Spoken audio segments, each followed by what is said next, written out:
iniziato tutto con un clac in un tunnel, clac è pronunciato bene? Bravissimo. Clac in un tunnel, in cui si incontravano gli inquieti, gli impazienti, gli scommettenti, gli sconnessi.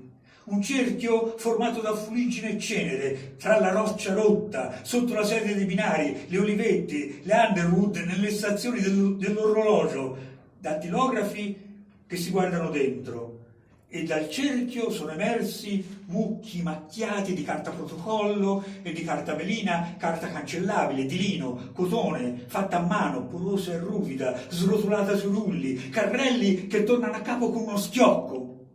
Un giorno, Curioso e Curiosone, gemelli precedentemente noti come due Carroll, sono arrivati con la scrivania triangolare dei soci recuperata dalla defunta agenzia pubblicitaria Morbilli, Sinclair e della Femina.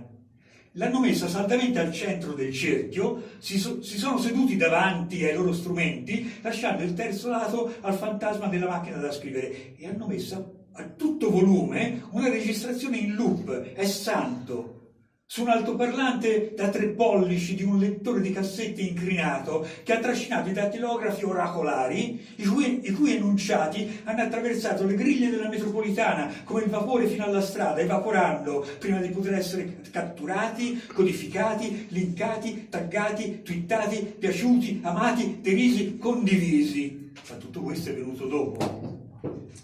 Fare leggere questo brano